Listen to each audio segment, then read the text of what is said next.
A paz do Senhor, irmãos, sejam muito bem-vindos a mais um podcast aqui da Igreja Batista do Calvário.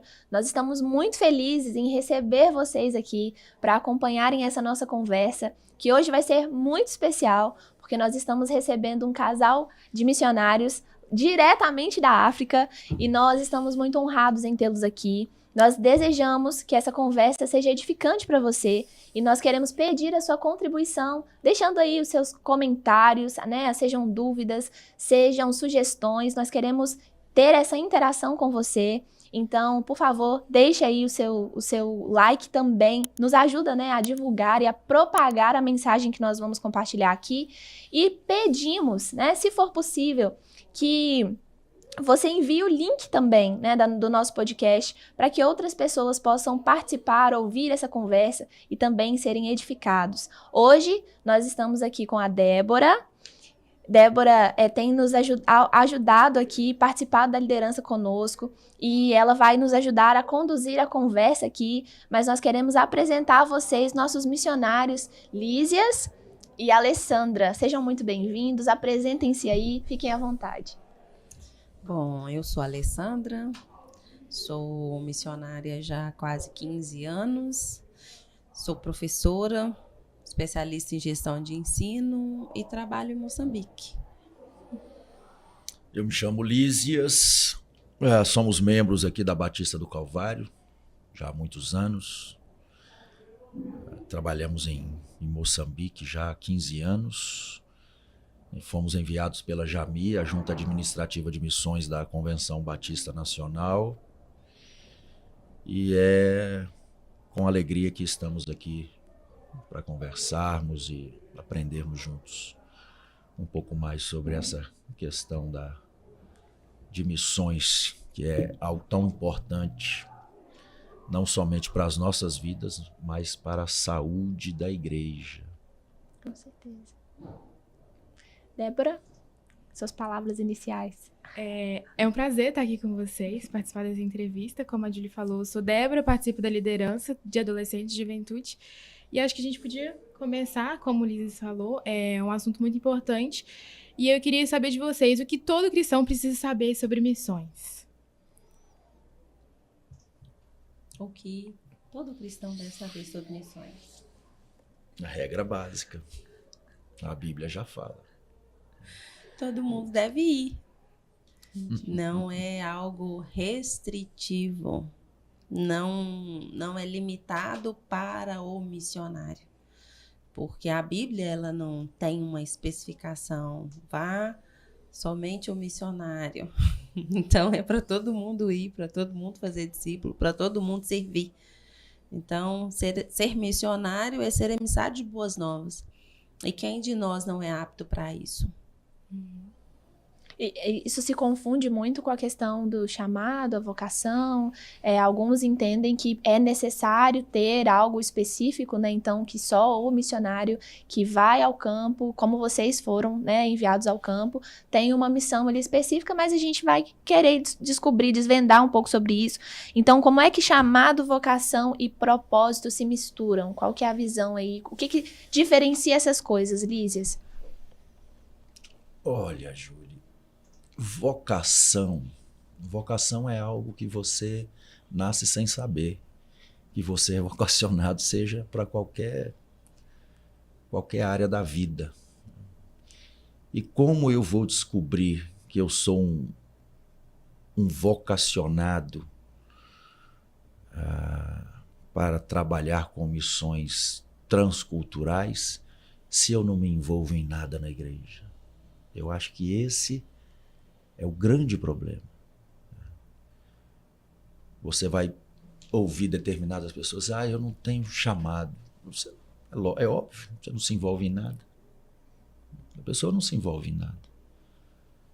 Como é que eu descobri a minha vocação? Porque eu me envolvi com evangelismo. Eu me envolvi, fui fazer o seminário, e ali fui me envolvendo com assuntos pertinentes à igreja. E aí você vai se envolvendo, vai descobrindo, vai absorvendo, vai conhecendo, experimentando, e aí a vocação ela surge, seja pastoral, seja evangelística, seja missionária, mas sem envolvimento, nenhum de nós vamos descobrir qual é a nossa vocação. É necessário você se aproximar, você tem que se envolver. É fundamental isso, senão nós vamos continuar no banco da igreja.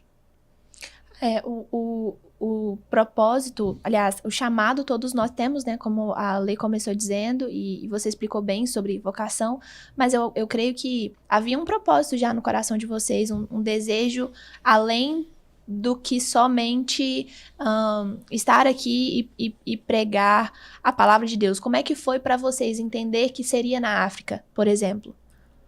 Quando você se envolve com o trabalho na igreja local, você vai absorvendo informações. E chegou o ponto em que nós tivemos contato com essas informações, missões transculturais, e automaticamente isso despertou em mim, em nós, um interesse, um desejo.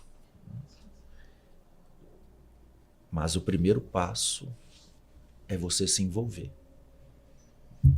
Porque gradativamente você vai conhecendo, né, todas as áreas, tudo aquilo que envolve a igreja. A igreja é um todo que precisa funcionar, né? Mas se eu não me envolvo, eu não vou perceber essa necessidade. Se eu não percebo essa necessidade, não desperta nada em mim. Isso é um fato. E quanto mais próximo nós estamos, né, daquela realidade, mais o nosso coração também vai se envolvendo com aquilo, Justamente. vai sendo moldado. Você vai descobrindo que você se sente atraído. É como uma profissão, é como um advogado que se apaixona pelo direito, por aí vai. Então vocês estiveram talvez apaixonados por isso, né, por pregar o evangelho, e aí vocês foram, e eu queria saber qual foi a melhor parte de obedecer a esse chamado, de qual tem sido, né, porque vocês ainda estão nessa obediência e dedicando a vida de vocês a isso. Então, o que vocês enxergam, assim, ter sido a melhor parte da decisão? Ter paz. Porque nós não vivemos num país que é um dos melhores do mundo para se viver. Tem muitos desafios, muitas intempéries. Entretanto, mesmo no meio do chamado caos, a gente tem paz. Tem paz para gerir conflitos, tem paz para poder encontrar soluções para as necessidades, tem paz para poder deixar a família, os poucos amigos que ainda restam, e isso tudo nos permitir viver o novo de Deus a cada dia. Então, acho que o mais gratificante nisso tudo é nós estarmos no centro da vontade de Deus para que a paz do Senhor esteja no nosso coração. Isso é uma questão interessante. Porque você não vai porque você é obrigado. Ninguém obriga ninguém a nada. Eu estou no campo missionário, mas eu padeço determinadas necessidades e eu estou insatisfeito por isso. Você não é obrigado a ficar lá, não. Você fica porque você quer. E aí está relacionado a isso, essa paz que te traz convicção que você ainda está fazendo a coisa certa. Não tem obrigação. Por obrigação você não permanece. É como pastorear. Você não pastoreia porque você é obrigado. Você pastoreia porque você tem convicção que você está fazendo a coisa certa. E aí essa questão de chamado, de vocação, ela acaba sendo muito pessoal e dependendo da maneira que você entender isso, você vai viver um eterno conflito. Porque você não tem paz para viver aquele momento, mas você também não tem paz para se colocar numa nova posição. Não, eu vou sair do campo porque eu acho que não é isso. Mas e se eu estiver desobedecendo a Deus? E se eu estiver descumprindo o chamado de Deus para mim? Então, quando a gente tem paz, a gente não precisa que o anjo desça e jogue purpurina, solte confete e te fale que você vai para a África. Você tem paz e você entende que Deus quer te usar aonde você estiver. E eu entendo missões assim. É a ação de Deus em mim, onde eu me dispuser a servir. E foi isso que a gente fez. E tem tentado fazer até hoje. E como foi essa questão de vocês receberam a vocação, se envolvendo, como o Lisa disse, estando próximo de tudo, participando de tudo, mas como foi a preparação de vocês? Vocês já eram casados? Como que vocês decidiram, tomaram as iniciativas, né? Vamos juntos? Como que foi essa situação para vocês dois? Você quer falar sobre a questão do preparo, do missionário, é isso? O preparo, você se prepara no dia a dia. Né? No dia a dia, lá dentro da sua casa, você já está sendo preparado. Né? Porque lá fora você vai ter que lavar copo. Você vai ter que passar pano. Certo? Você vai ter que... você vai ter que trocar uma lâmpada, coisas básicas da sua vida ali que, felizmente, algumas pessoas hoje já não têm interesse em aprender isso, certo? Fritar um ovo, fazer um arroz sem queimar, cozinhar um feijão, é o básico. Esse básico você vai carregar ele para o resto da sua vida. Agora, quando você vai para a questão do trabalho, especificamente, você tem que se preparar, você tem que estudar, você tem que ler, você tem que ter um conhecimento, bíblico, você tem que ter uma base bíblica boa, você tem que gostar de ler Bíblia. Na minha opinião, é importantíssimo você fazer um seminário, tem que fazer um seminário, certo? No mínimo um bacharel, você tem que fazer uma especialização em missiologia, você tem que se envolver nisso, porque quando você está se preparando, o máximo que você absorva ainda é o mínimo para o que vai acontecer lá. Porque você vai chegar lá, é até um tiro no escuro. Certo? Aqui você mentaliza uma coisa, quando você chega lá é completamente diferente. Principalmente se você não teve a oportunidade de fazer uma visita antes, certo? Você não foi ao local, você não conhece nada, você não tem conhecimento de nada. A única informação que você tem é através do Google, certo? E ela é insuficiente. Na realidade, o Google ele só te ajuda num pano de fundo muito, muito, muito abrangente. Não é nada específico. E quando a gente fala dessa questão de decisão, envio, treinamento, tem vários itens que englobam. Nós, por exemplo, a gente se sentiu chamado, nós éramos namorados. Então, o Lísias foi conversar com o pastor, a gente apresentou essa, vamos colocar assim, vontade de fazer a especialização, né? E a princípio quem iria era só ele. Porque a gente era só namorado, então ele ia fazer a especialização. E depois Deus mudou o curso da coisa, aí fomos nós dois, fizemos a especialização em missiologia. Depois de um tempo nós nos casamos, estávamos servindo na igreja local e recebemos o convite para ir a Moçambique, trabalhar com formação teológica e plantação de igreja. Vocês comentaram sobre uma coisa interessante aí, que é o básico, né, Lísias? A vida de missões começa dentro da nossa casa, porque isso é o pregar o evangelho e é como nós somos, né?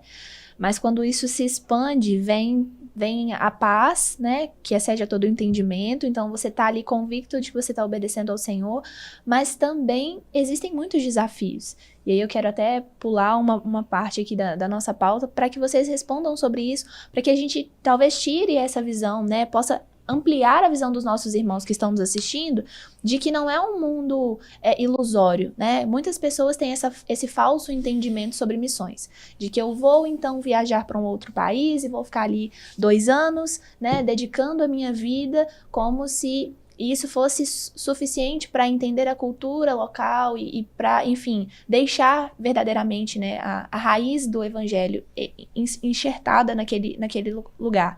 Mas então, existem desafios e eu queria que vocês mencionassem aí um pouco dessa realidade, talvez oculta, né, dessa vida de missões que envolve deixar a sua casa. Vocês comentaram isso, se vocês quiserem trazer também, sobre esse primeiro ano, né, de chegada em Moçambique, uma realidade completamente diferente. Então, comentem um pouco, né, sobre isso, por favor. Pode falar, querida.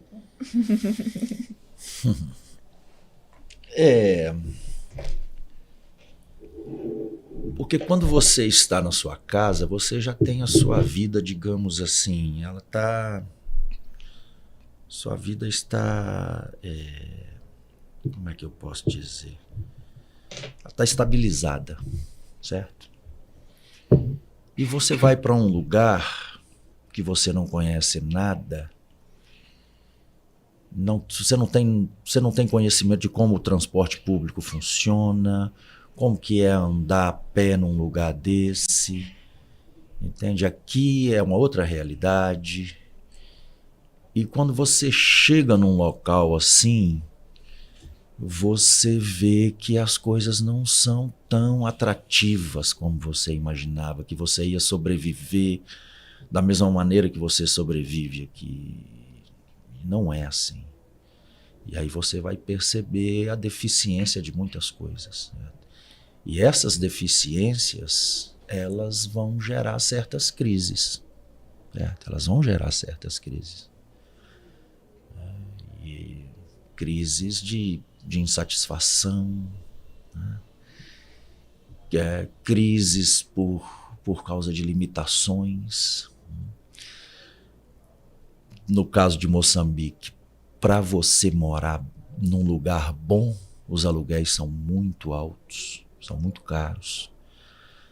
Se você não for morar lá nas regiões que são, digamos assim, os bairros melhores, onde há mais segurança, se você não for morar lá, você vai morar num condomínio, é caro. Você quer baixar custo, você vai para a periferia, é um risco que você corre. Você pode ser assaltado? Pode. Provavelmente vai ser. A maioria dos missionários que eu conheço já foram assaltados. Então, é uma realidade que, no período em que você está se preparando, você não recebe essas informações e você não mensura isso, certo? Até porque nós somos crentes, se Deus é comigo, então mal algum alcançará a minha tenda, certo? E as pessoas romantizam muito a questão missionária e não tem nada de romantismo, é mundo real. Aí muita gente pode falar assim, mas vocês não têm fé? O problema aqui não é a fé. O problema é que a gente tem fé, o outro é que não tem. O pessoal é que a gente lida, o povo que a gente está não tem o mesmo entendimento. Por quê? Porque o mundo jaz no maligno. E a princípio, você vai lidar com essas questões, né? O seu castelo de areia vai se desmanchar, né? E você vai absorver esse mundo real e vai começar a perceber que o buraco é mais embaixo, né? Como a gente costuma dizer, né? O buraco é mais embaixo. E E aí você vai perceber o quanto você foi despreparado. Por isso que eu disse antes, que por mais que você prepare, você ainda está despreparado. Porque tem aspectos que não tem como você se preparar. E vão ser descobertos na prática. A né? não, Exatamente. a não E aí ser... não tem como você colocar a culpa em ninguém. Porque é a mesma coisa de um expatriado em qualquer outra parte do mundo. Existem problemas na linguagem, existem problemas na alimentação. É um povo diferente. Sim. Então, há aspectos que nós estudamos. Há outros que nem o pessoal que prepara o estudo muitas vezes não sabe. Por quê? Porque quem prepara o estudo, quem faz o curso, quem direciona, ele não foi em todos os países do mundo para morar e para saber de todas as peculiaridades existentes. Então, tem toda uma vertente que é necessária para desromantizar. Vou criar um neologismo aqui, porque é isso. Muita gente imagina que é só pegar a mochila e ir, mas não é. Dependendo de você colocar na mochila, você nem usa, nem vai com essa mochila, você nem pode passar pela imigração com ela. Então,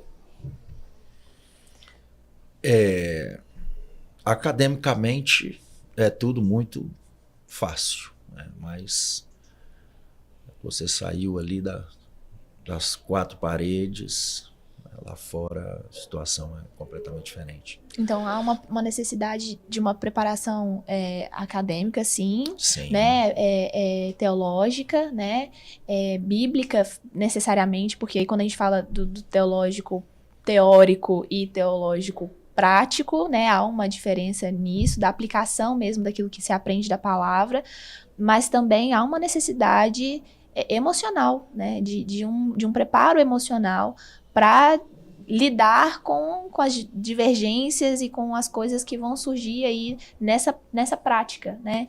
Então, como tem sido para vocês lidar com esses desafios também emocionais, porque a gente, né, sabe do contexto, né, que vocês passaram não há tanto tempo atrás, das perdas, né, do distanciamento. Cada despedida é sempre muito difícil, né, Ale? Mas vocês têm sido amparados por essa paz, e nós temos essa convicção. Mas o que ainda é essa motivação no dia a dia para trazer sempre à memória a esperança, né, que é a principal mensagem que vocês pregam? Como é que vocês lidam com esses desafios emocionais? Os primeiros anos são sempre os mais difíceis, pela questão da adaptação. Às vezes as pessoas saem e ficam uma semana, um mês, 6 meses. Não é essa a realidade. A conclusão que a pessoa tira não é a realidade. Certo? Isso leva tempo. Até você criar essa estrutura. No nosso caso, nós chegamos lá, nós não tínhamos carro. Nós ficamos 3 anos e 8 meses andando a pé.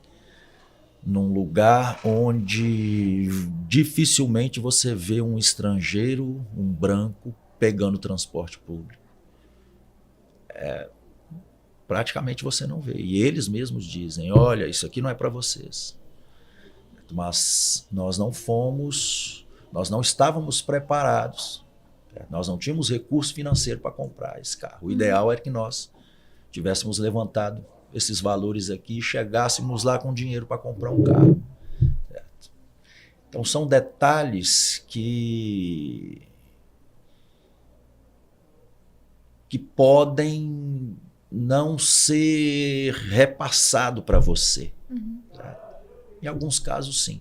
Não existe uma regra. Essas questões não existem regra. Assim como o chamado e como o seu trabalho no dia a dia. Cada um é chamado de uma maneira. Não existe uma regra de vocação, de chamado específico. Deus chama um de um jeito, chama outro de outro. Certo? E essas questões também de adaptação, tudo é uma experiência pessoal. A experiência da Júlia no campo missionário não vai ser a minha. E eu não posso me basear na experiência da Júlia. Eu posso aprender, eu posso absorver, alguns aspectos, mas geralmente não são iguais, né? Porque cada um vai ter uma estrutura, certo? Você vai pegar um missionário que trabalha para uma determinada missão e que já tem anos de experiência e sabem como apresentar esse quadro. Fala, olha, basicamente você vai necessitar disso, certo? Outros vão chegar lá, enviado pela sua igreja, não passou por uma agência missionária, ele vai chegar lá completamente cru, certo? E vai esbarrar numa realidade chocante. E provavelmente no seu primeiro ano, seu segundo ano, ele vai ter muito problema. Os primeiros anos são muito complexos. Justamente porque você precisa criar uma estrutura de trabalho, certo? E você precisa se adaptar a todo aquele processo cultural que é totalmente inverso ao seu. E não é algo que aconteça de maneira parcelada. É tudo em tempo real, o tempo todo. Tá tudo no mesmo pacote. Não deixa de viver para poder trabalhar. Você tem que trabalhar, você tem que viver. A sua vida segue normal, como se você estivesse no seu país de origem. Entretanto, você precisa se adaptar no país que você escolheu trabalhar sem parar de fazer o que você foi proposto para fazer. Então não tem assim, daqui uma semana, daqui um mês. Não, o negócio, você chegou, já vai aprendendo, já vai começando, já vai conhecendo, já vai fazendo, pregando, e a coisa tem que acontecer. E aí é onde tem muito colega de ministério enfrentando problemas diversos, principalmente na questão emocional, por causa dessa autocobrança, que a gente se cobra muito. Porque muita gente ainda não entende que um missionário, ele é um emissário de boas novas, mas ele é um ser humano. Ele cansa, fica doente. E não é tudo só na força do Senhor. Às vezes você precisa parar para respirar também. Então, e tem, infelizmente, amigos que passam por situações onde nem eles mesmos conseguem parar para poder enxergar essa necessidade de respirar. E aí surgem várias outras situações desagradáveis. A perspectiva do cristão é o quê? Qual é a nossa perspectiva? É bíblica. A nossa cultura é a cultura da Bíblia, não é isso? Sim. A nossa cultura é a cultura da Bíblia.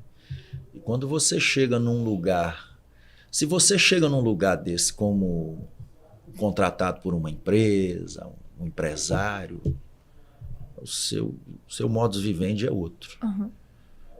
Porque você vai viver a sua vida. Agora, quando você vai como missionário e que você constantemente está lidando com aspectos culturais que são, além de ser contrários aos seus, são contrários à sua fé, né? Justamente a sua fé. Isso é muito complexo. Entrando nesse aspecto de adaptação, cultura, não é só um país diferente, como um continente diferente. E eu queria saber de vocês qual foi a experiência mais marcante que vocês viveram justo nessa questão de adaptação. Como vocês falaram que vocês saíram daqui, estudaram para isso, mas chegaram lá, é diferente a realidade. Igual a Alessandra falou, é preciso viver e trabalhar ao mesmo tempo. Então, qual que foi a experiência mais marcante dessa transferências de diferença de cultura de continentes? Uau! Para mim, a diferença mais marcante é a questão do contentamento. Eu posso falar um pouquinho disso porque a gente trabalha com quem não tem quase nada. E aquilo que a gente consegue dentro do projeto, dentro do ministério, fazer para eles, eles ficam muito felizes. A gente vê a gente vê uma disparidade muito grande. Então, essa questão do contentamento é algo que me marca muito. Os aspectos culturais são muito conflitantes. Existem várias coisas. Você está num país onde a mulher não é valorizada, onde a criança não é valorizada. E o homem, ele tem a prioridade, ele tem a primazia em tudo. Existe lá sexta-feira, toda sexta-feira é a sexta-feira do homem. Mesmo que ele seja casado, é o dia dele sair, se encontrar com os amigos, nos bares, nos restaurantes. E se ele tiver um namorico ali, tá tudo bem, certo? Por mais que a mulher não goste, mas isso acontece. Não tem o dia da mulher, nem o dia da criança, mas tem o dia do homem. Então tem muitos aspectos que te deixam chocados, seja aspectos positivos, seja aspectos negativos. É uma cultura onde a inveja e a mentira ela está inserida e ela é constantemente praticada. As pessoas não têm prazer na conquista do outro. Isso é um fato. Existem literaturas moçambicanas que abordam esse assunto. Escritores que abordaram esse tema da inveja e da mentira. A pessoa ela tem prazer na queda do outro, na desgraça do outro. E você vê isso acontecendo até mesmo dentro da igreja. E é muito trabalhoso.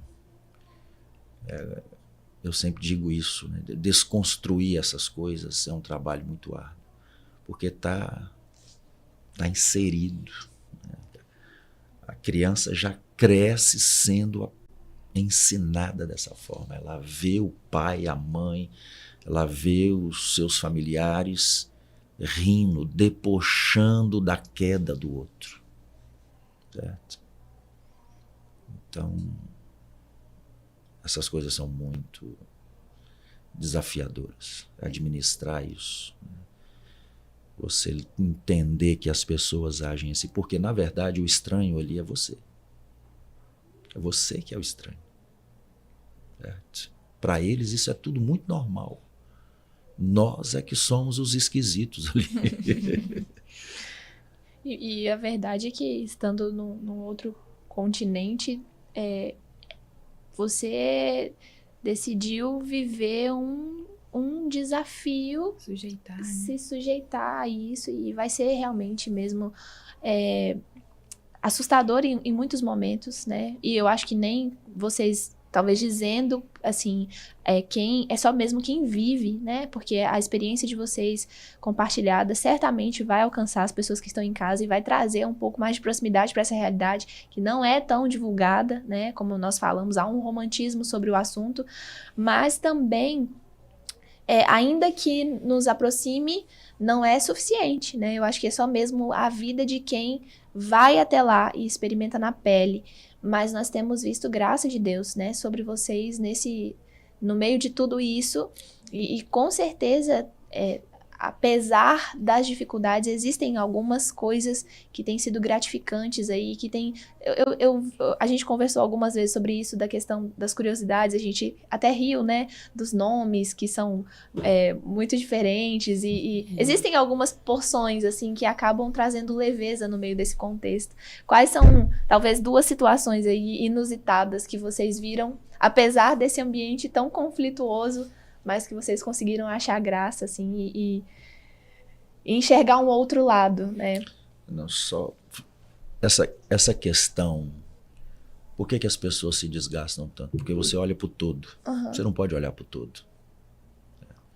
Porque esse todo, eu tenho dificuldade de mudar a mim mesmo.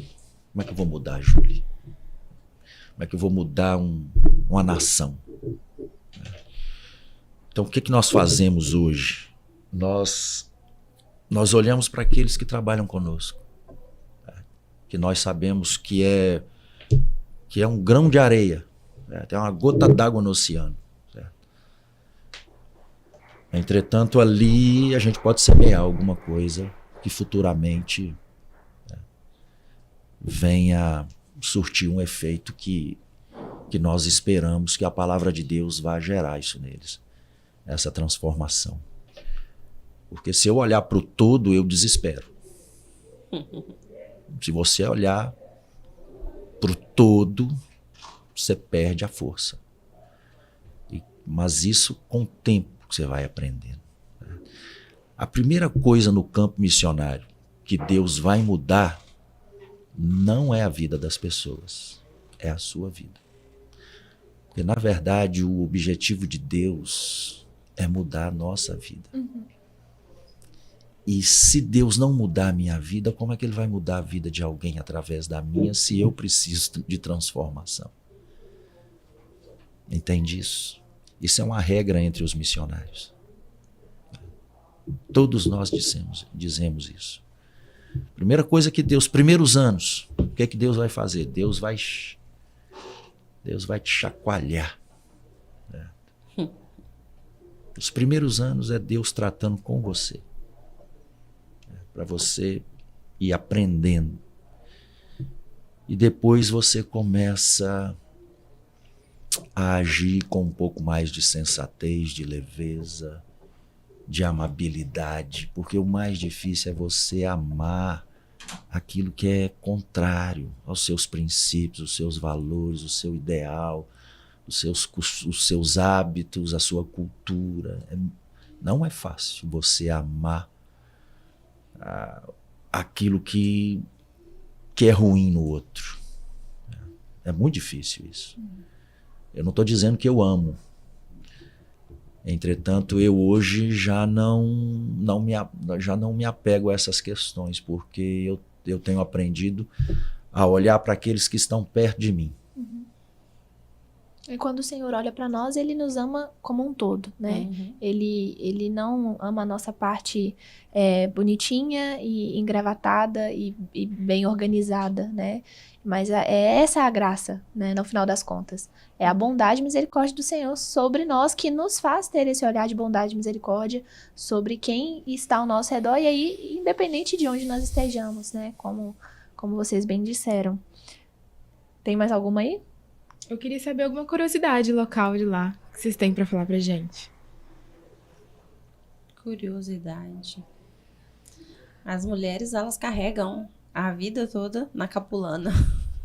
A capulana é aquele corte de tecido que a moçambicana, a africana em si usa. E aí ela usa aquele corte para poder ornamentar a casa, faz lençol. Se ela tá gestante, ela cobre a barriga. Depois que ela ganha o neném, ela embala o neném ali, coloca, tem uma expressão que eles usam que é quecar a criança. Então põe a criança nas costas e na hora de amamentar põe a criança na frente, seria um sling, né?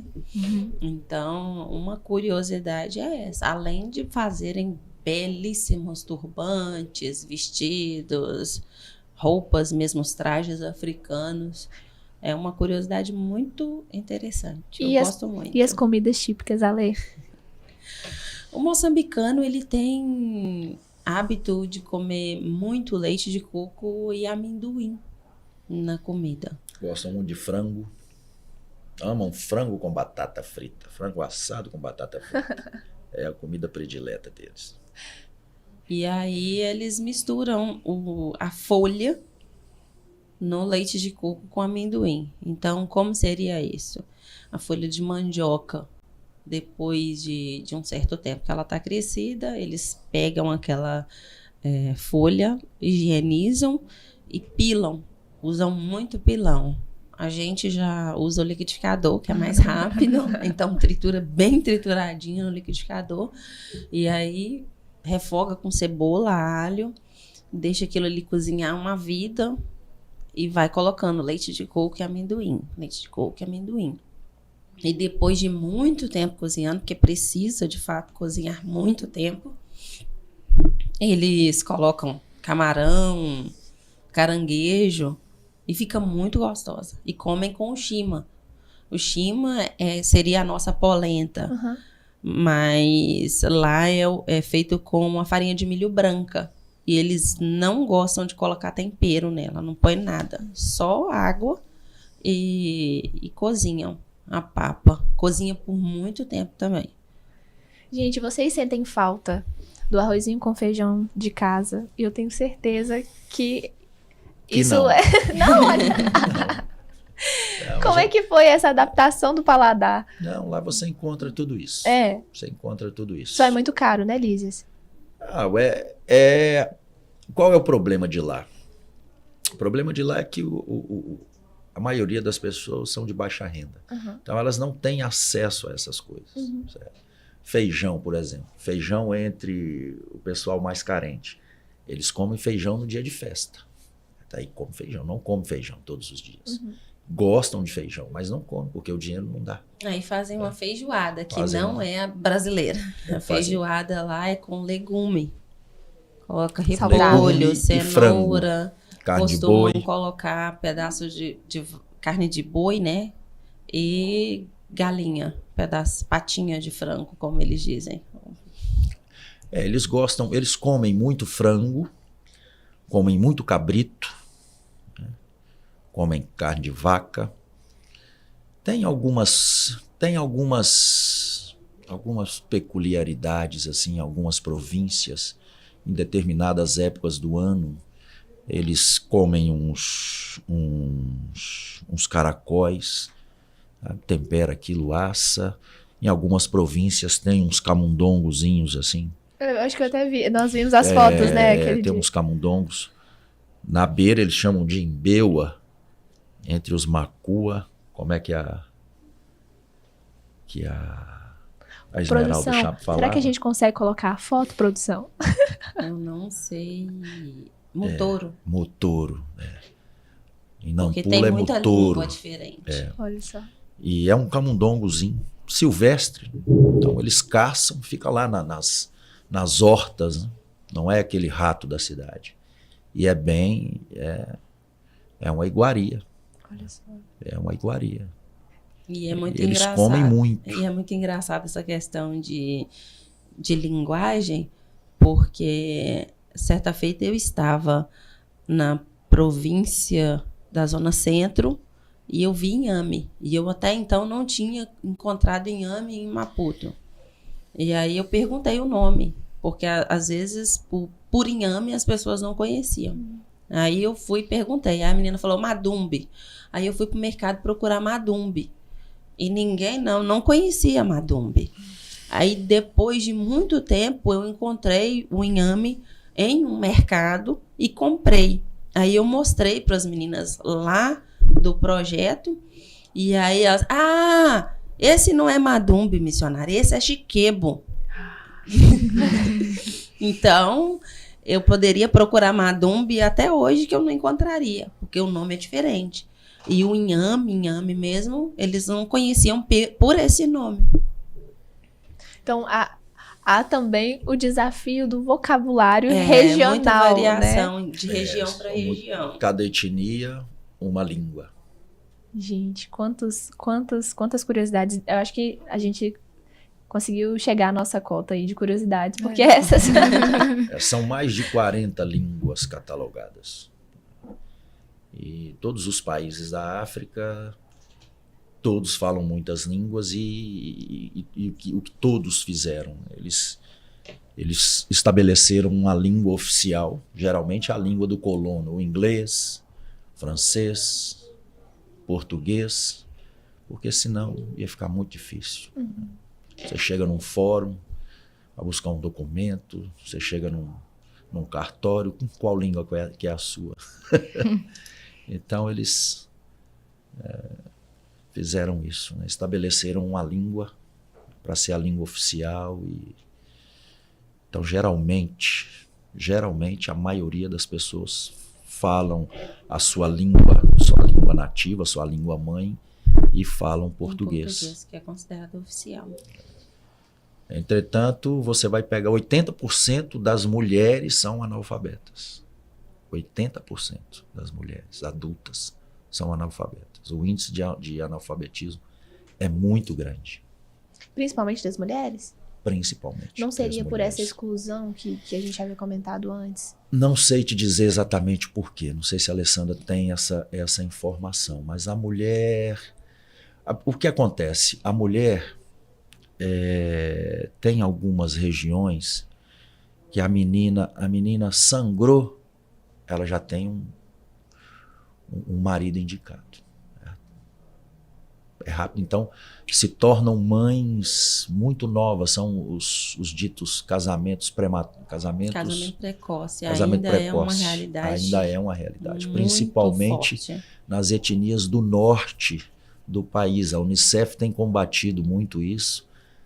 Entretanto, a tradição é muito forte. A tradição é forte demais. É forte demais. E normalmente, quando elas se casam, elas perdem qualquer acesso Justo, é isso. ao sonho. É isso. Ao sonho do estudo, da profissionalização, É isso aí.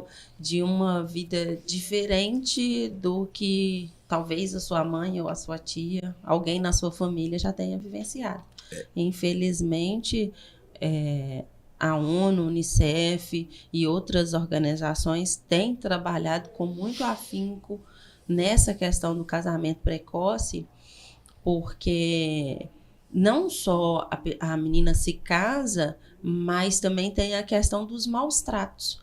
Porque às vezes é uma pessoa de muita diferença de idade e aí ela fica para dar conta da casa e do sexo. Então, é meio que um trabalho escravo no meio da pós-modernidade. Uma outra característica da cultura é o dote. Eles chamam de lobolo, lobolar a mulher. Mas é o dote. Todo, aí é o país todo. A mulher ela só casa se o homem pagar o dote. Aí o casamento que o Elisa está falando é aquele bonitinho, né? Da pessoa ir lá no civil, no né? religioso. No civil, no religioso, ela passa a receber o nome da família do marido. Mas tem que ser pago o dote. Se o rapaz não tiver condições de pagar, a menina pode morar com ele. Não tem Pode problema. morar com ele 20, 30 anos e ter lá 5, 10 filhos. E aí você vai ver senhoras com mais de 50 anos, já avó casando. Porque foi o tempo que o marido conseguiu juntar o dinheiro para pagar o dote. E é comum você ver isso. Senhoras de 50 e tantos, 60 anos, casando, entrando na igreja de véu e grinalda. Agora, eu queria saber se você de casa sabia dessa informação. Esse tipo de curiosidade você só descobre aqui, viu? Acompanhando a gente. Então, aproveita aí a oportunidade para deixar seu comentário. E nós queremos lembrar vocês que o Instagram dos missionários também está aí na descrição. Então, sigam eles para vocês saberem mais informações. Agora, para a gente finalizar essa sessão, queria que vocês contassem para a gente um testemunho extraordinário. Alguém que chegou até o projeto, que vocês puderam acompanhar e ver um resultado através daquilo que vocês semearam na vida dessa pessoa ou dessas pessoas, né? Conta pra nós, por favor. Eu vou contar rapidamente sobre a Rossana, que já pedi oração por ela nas redes sociais. Ela é uma jovem, menos de 30 anos, 3 filhos, foi abandonada pelo marido doente, e conheceu Jesus lá no projeto. E a Rossana, a família dela, né, muito dada a tradições, curandeirismo, E uma das coisas que ela falava comigo era assim: missionária, eu nunca tinha ouvido falar de Jesus. E hoje eu não só ouço falar de Jesus, mas eu consigo ver Jesus. Eu sinto que Jesus está comigo. E algo que aconteceu assim de muito extraordinário na questão da conversão da Rossana é que ela tem tido experiências marcantes com Deus e tem evangelizado pessoas por onde ela passa. Ela ficou internada, né, de baixa hospitalar quase 15 dias, e quando nós fomos buscá-la no hospital, porque pastor e missionário também faz isso, é motorista, e nós fomos buscá-la no hospital e eu perguntei para ela assim: então, como é que você se sente? Ela falou assim: missionária, eu acho que eu poderia ficar no hospital mais uns dias. Aí eu falei com ela assim: mas por que, minha filha? Você não está bem? Não, porque aquelas mulheres que estavam comigo no quarto, elas não sabiam de Jesus. E eu levei a Bíblia da igreja emprestada. Fiquei sabendo ali naquela hora. Eu levei a Bíblia da igreja e todos os dias eu fazia lá um culto. Eu orava por aquelas mulheres e uma já tinha aceitado Jesus, mas nem peguei contato dela. Então, assim, é extraordinário ver o cuidado de Deus, não só no zelo da sua palavra, como na propagação do evangelho de esperança. A Rossana não quis Jesus só para ela, ela tem empregado do Senhor e está lá trabalhando com a gente hoje. Glória a Deus. É uma coisa que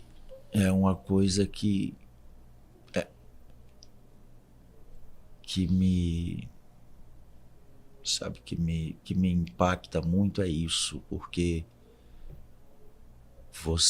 hoje, infelizmente, a gente observa determinadas igrejas com eventos, né? Fazem aquelas coisas mirabolantes, atrativas, e lá eu vejo Deus trabalhando numa simplicidade tão grande, mas tão grande. Sabe, a pessoa não tem nada, a igreja não tem nada para oferecer, mas ela se sente tocada por Deus e escolhe caminhar com Deus e começa a ter experiências com Deus. Tá? Muitos nem Bíblia tem para levar para a igreja. E não tem smartphone para ler a Bíblia no telefone. E eu vejo Deus agindo na pura simplicidade. Sim, muito simples. Sabe? E isso mexe comigo. Certo? Porque quando nós pregamos, quando nós estamos lá no dia do culto, né, na hora da mensagem, você não vai trazer uma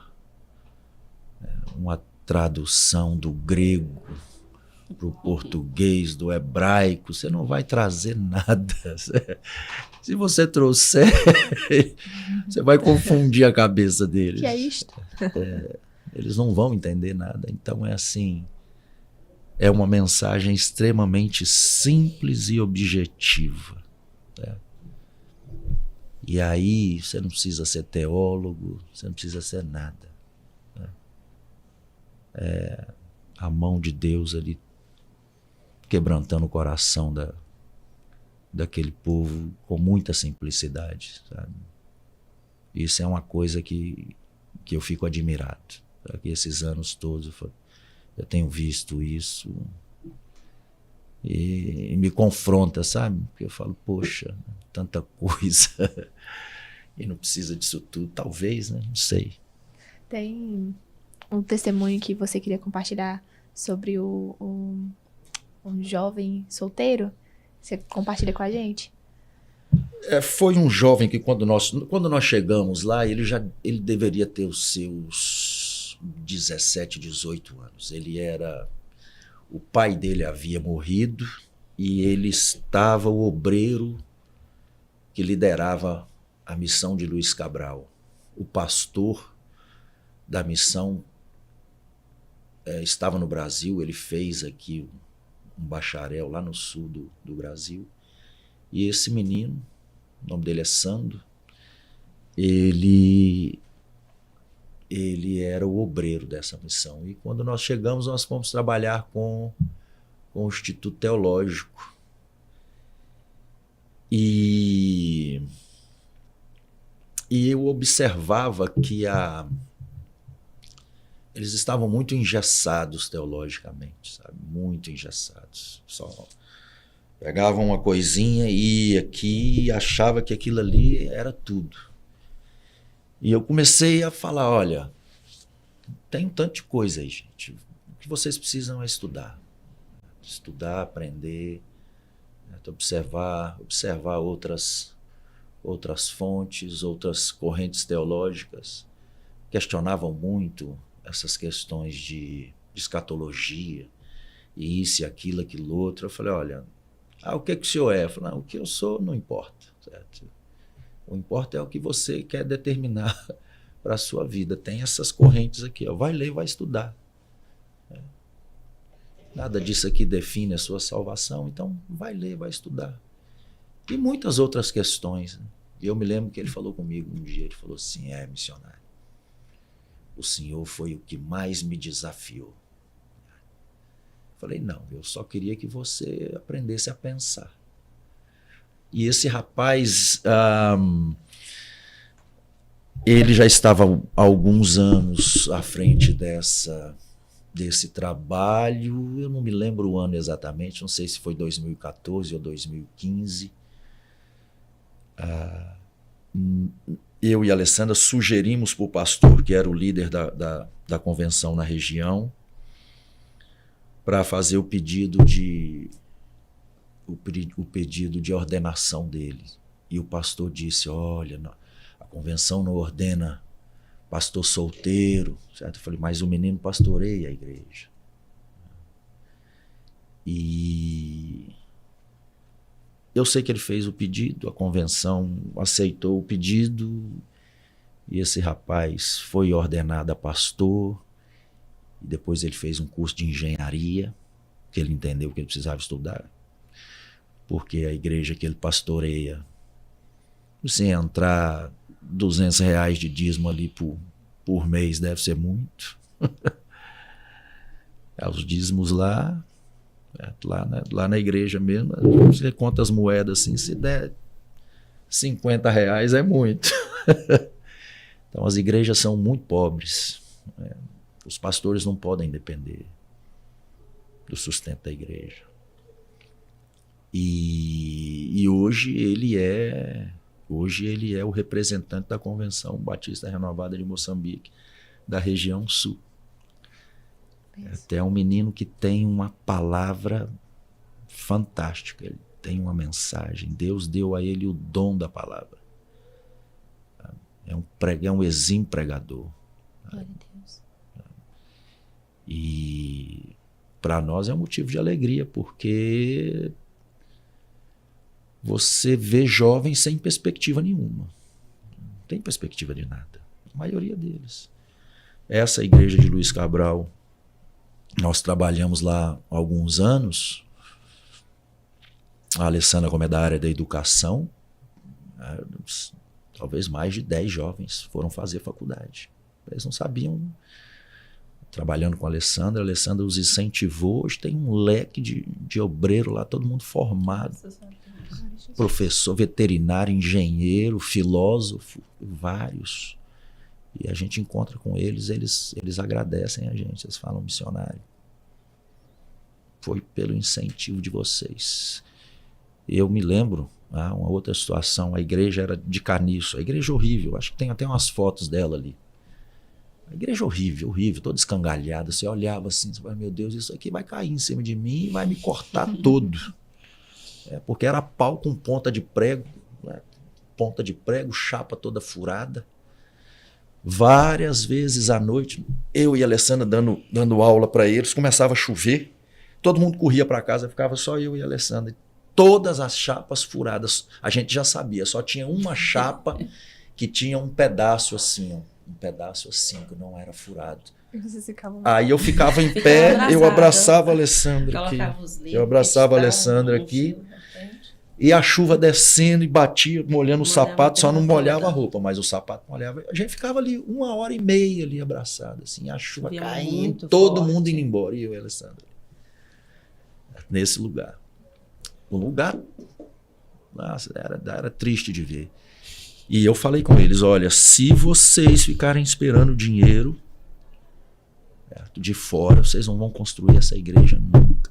A igreja já tinha quase 20 anos.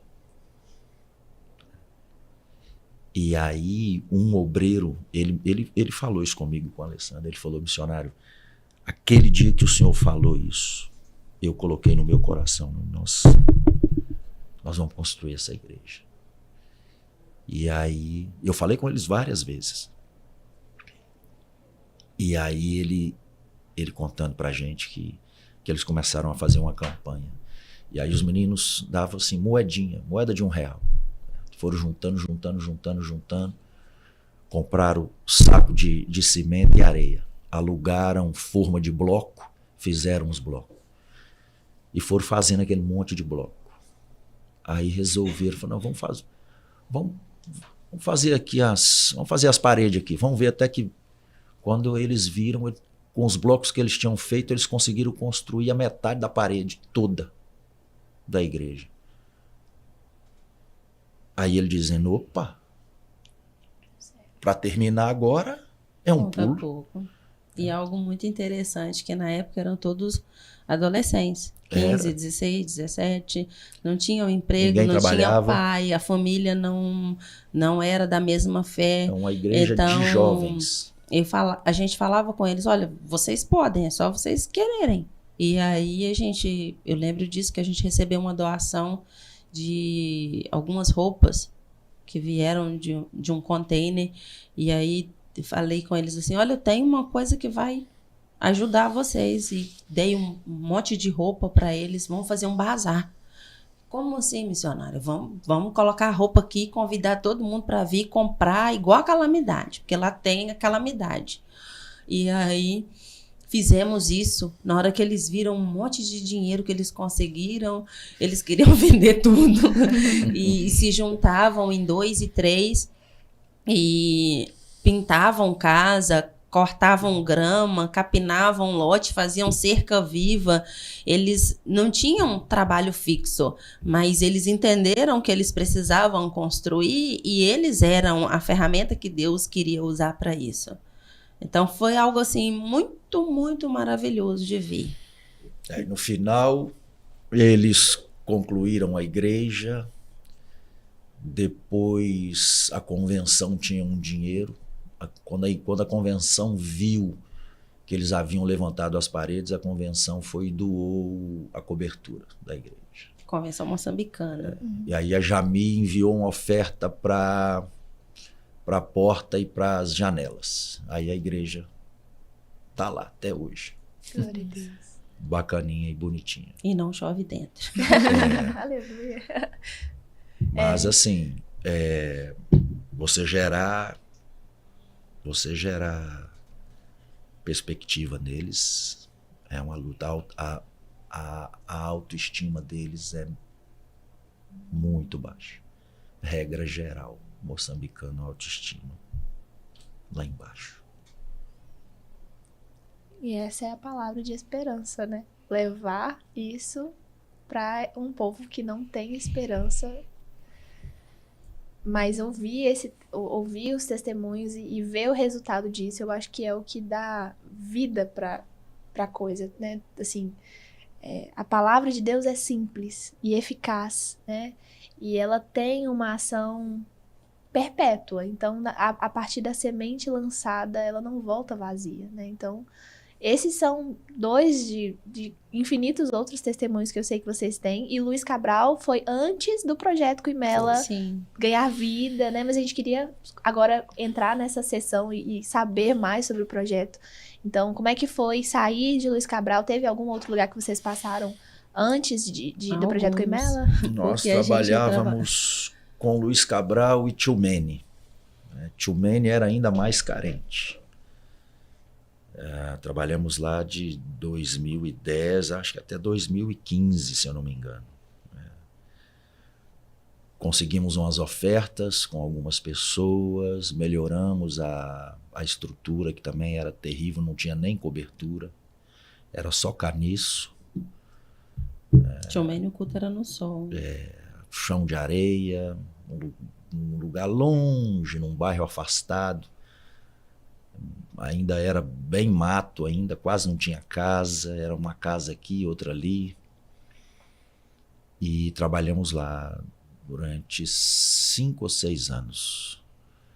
Melhoramos a estrutura, depois um pastor amigo nosso, um americano, ele pediu uma oferta para a igreja dele, e aí nós conseguimos construir uma sala. Era uma sala grande para que o culto fosse realizado ali dentro. Mas depois aconteceram algumas situações que nós entendemos que nós deveríamos deixar um pouco, porque esbarra muito nessa questão da nacionalidade. O moçambicano ele é muito favorável ao seu... É nacionalista. Ele é Vamos muito usar esse nacionalista. Ele é muito favorável ao seu compatriota. Independente... Eu sou moçambicano, você é moçambicano. Você está fazendo uma coisa errada que deve ser corrigida. Mas se você é meu compatriota, não tem problema. Então nós começamos a perceber algumas questões que não eram interessantes. O obreiro que era o responsável nos ofereceu a liderança. O pastor que era responsável pelo obreiro não concordou, porque ele queria passar para a mão de um compatriota dele, da mesma etnia. E nós entendemos que aquilo ali não era bom.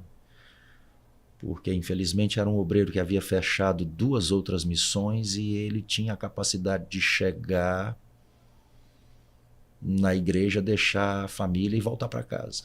Mas ele era o obreiro da igreja. No horário do culto, que ele tinha que estar lá, ele voltava para casa. Era como se o pastor Neilson viesse aqui, deixasse a irmã Euzi e voltasse para casa. Assim, eu falei, não, isso não dá, não. Aí nós nos afastamos, porque também não vale a pena você ficar combatendo essas coisas. Você nunca vai vencer isso. Graças a Deus que vocês tiveram o discernimento ali para poderem prosseguir, né? Não ficaram presos a isso. Sim. E prosseguiram e então veio, né? Em seguida o projeto. O projeto foi quando nós abrimos o portão do quintal. A princípio não seria o que é hoje, porque a nossa intenção era mesmo esperar de Deus um direcionamento, porque a gente não tinha um espaço próprio. Só te interrompendo, porque a princípio o nosso objetivo era fazer o que nós fazemos hoje no espaço dessa igreja, porque já era um espaço muito grande. E o bairro tinha um potencial enorme, um bairro, um potencial gigantesco. Quando começaram a construir, era só casa com terreno de 50 por 50, terreno de 100 por 50. As casas que tem lá hoje são mansões. O bairro tinha um potencial enorme. Mas, infelizmente... Mas eu acredito que foi melhor. Foi melhor porque eu prefiro trabalhar lá com os menininhos catarrentos, pé no chão, do que lidar com determinadas classes. São mais complexas. Porque o africano, se ele se destaca, é complicado.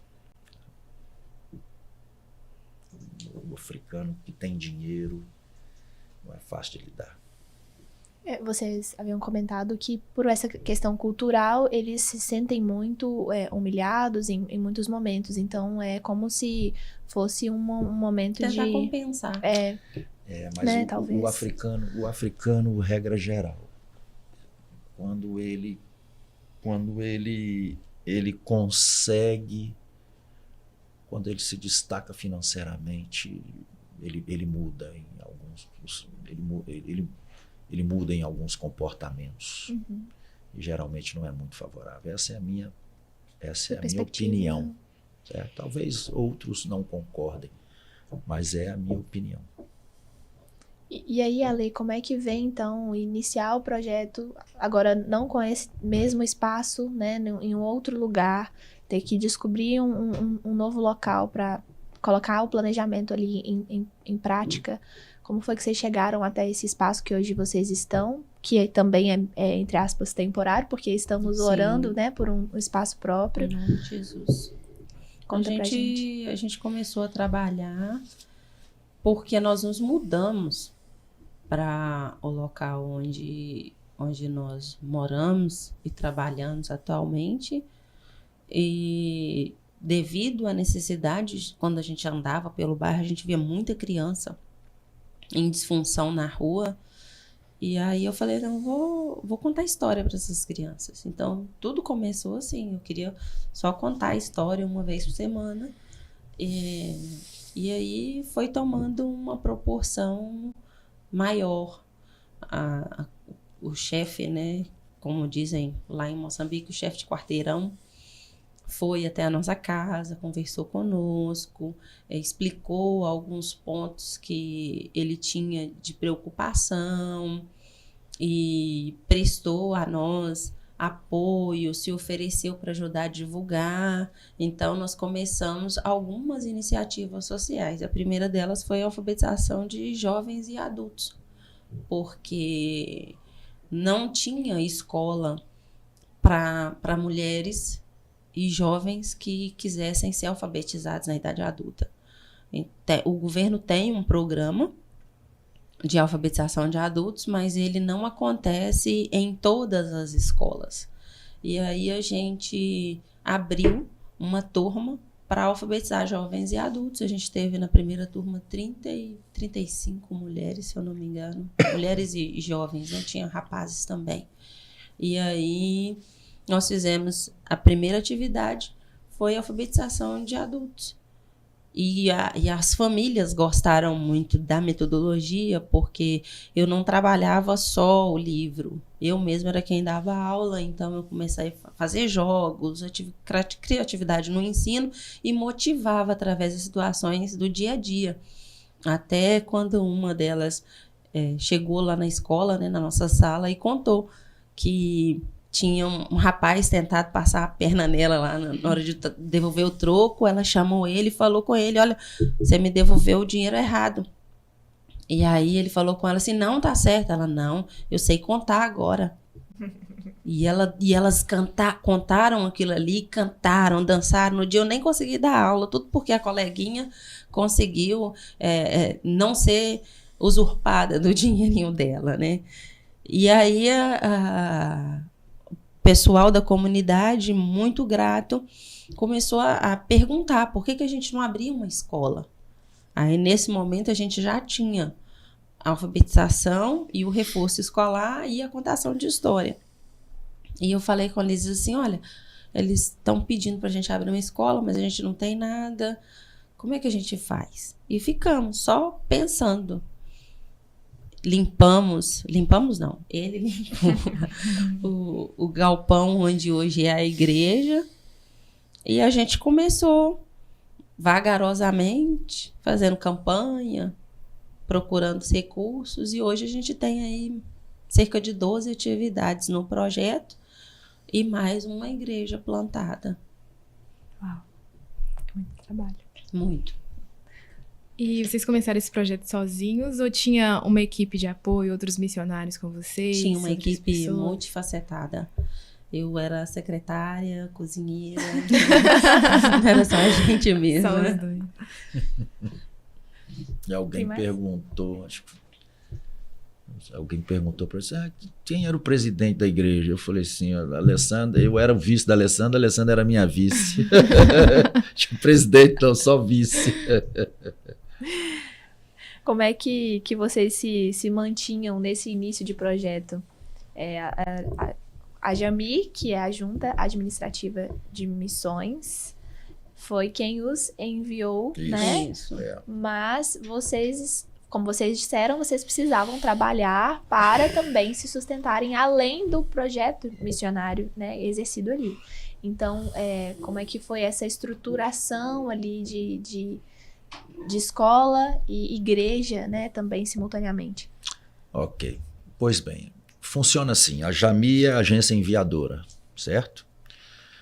Nós somos os missionários, os enviados que desenvolvemos os projetos. Entretanto, o projeto, se é do missionário, o missionário não tem dinheiro. Certo? Dessa forma, os missionários, eles vão buscar parcerias. Com quem? Com as igrejas. Né? Nós buscamos, então, parcerias, mantenedores, a princípio mantenedores para o nosso sustento pessoal. Porque nós não sabíamos o que a princípio seria o seminário teológico. E, posteriormente, caímos aí no início do projeto, que foi tomando forma, e diante da necessidade, nós fomos então procurando igrejas que pudessem se tornar parceiras nossas do projeto. Dessa forma, nós temos igrejas que são parceiras nossas no sustento pessoal e temos igrejas que são parceiras no projeto, certo? E pessoas que também se dispõem. Certo? Por quê? Porque o missionário ele não tem recurso. Nenhum missionário tem recurso financeiro. O recurso ele só pode chegar através das parcerias. E as parcerias são as igrejas. E não aí existe outra fonte. É onde nós fazemos campanhas periódicas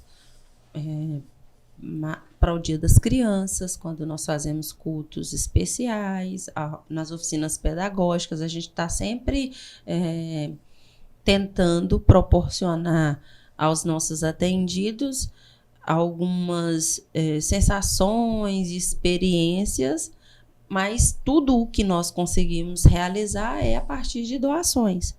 É por isso que nós temos a questão do apadrinhamento mensal e as demais atividades do projeto ou da igreja, nós sempre solicitamos ajudas financeiras e logísticas para quem quiser ofertar suas férias, doar um curso e ajudar na formação do pessoal que a gente atende para poder fazer com que a obra continue acontecendo. Todo mundo pode ofertar, né? Todo mundo pode contribuir com esse projeto, mas para que as pessoas tenham esse conhecimento, assim, qual é o objetivo do projeto? Porque o que então começou sendo uma contação de histórias se tornou uma alfabetização, que se tornou uma escola com 12 atividades acontecendo, que também está junto de uma igreja, então, ou seja, é uma magnitude mais ampla, né? Sim. Então, a pessoa que gostaria de ofertar certamente vai entender essas necessidades, mas qual é o objetivo? Quais são os princípios que têm regido vocês, né, nessa coordenação de tudo isso? A gente trabalha com a premissa de levar Jesus de forma prática. Eu tenho comigo o slogan, né, do projeto, que a esperança é o que nos move. E a única esperança para o atual cenário é Jesus.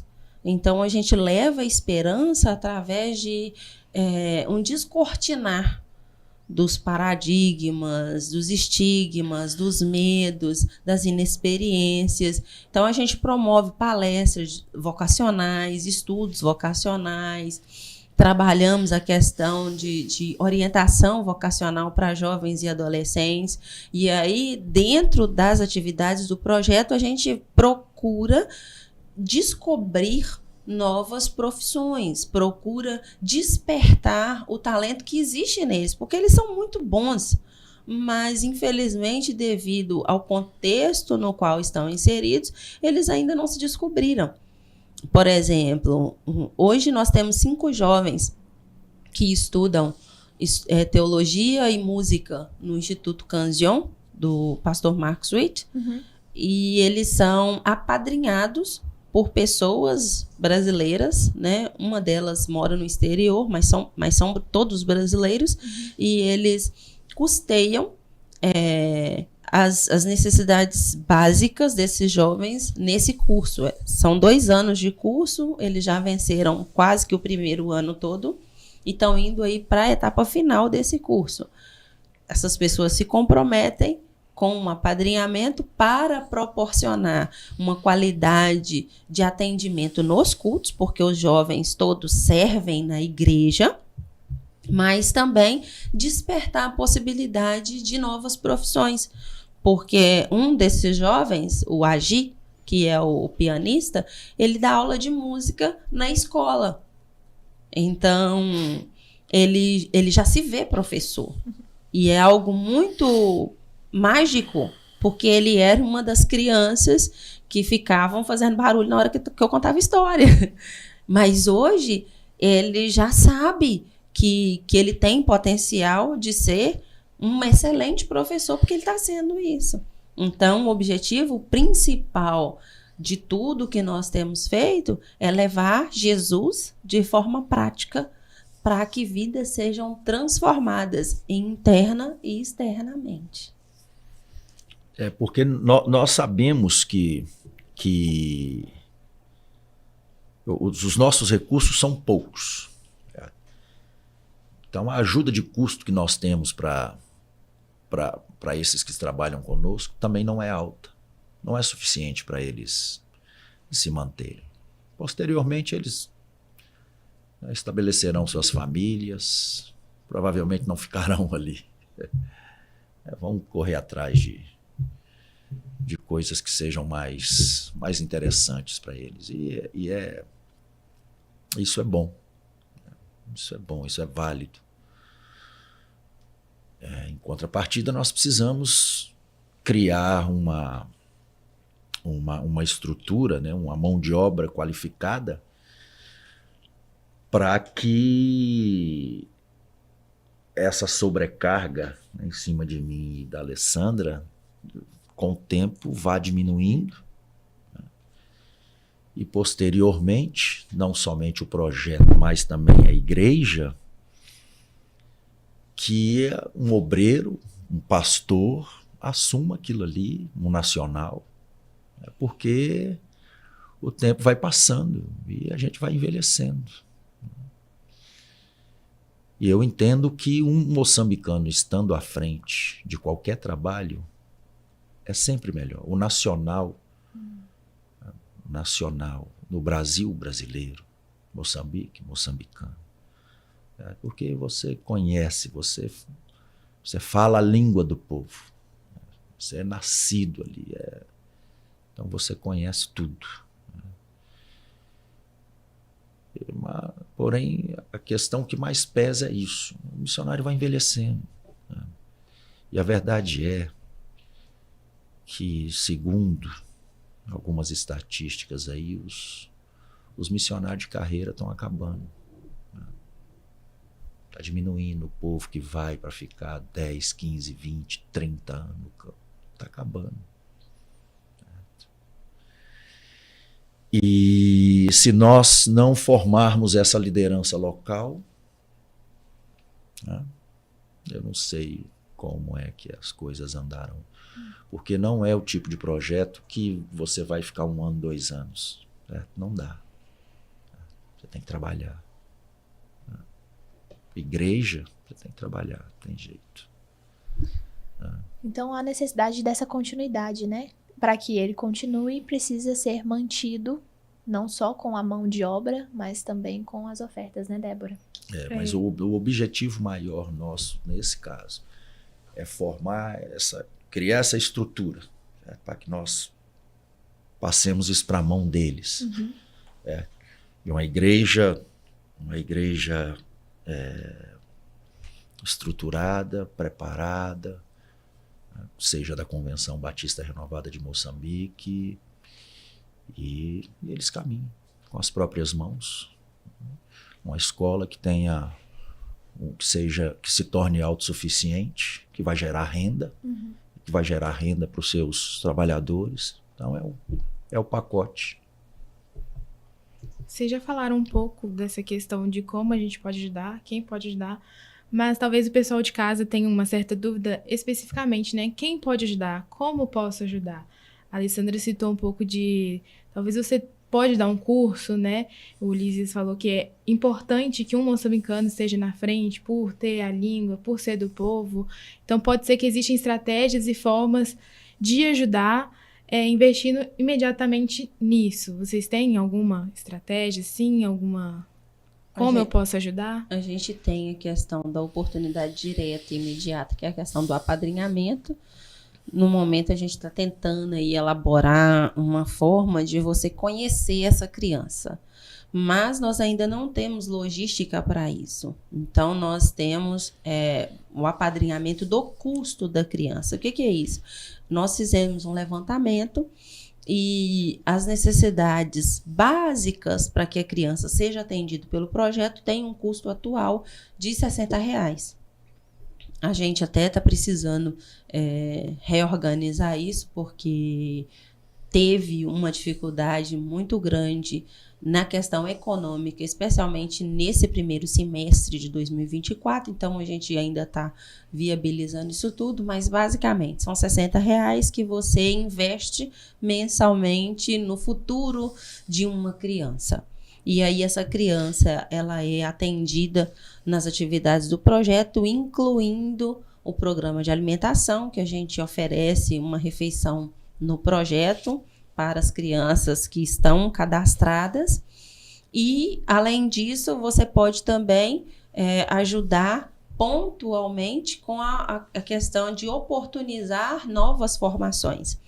O curso, formação dirigida para pessoal da área de estética, profissões que sejam fáceis de encaixe no mercado, vamos colocar assim, de trabalho. A gente tem o objetivo de trabalhar essa questão da formação profissional, porque nós temos tido um número muito grande de adolescentes e jovens atendidos pelo projeto.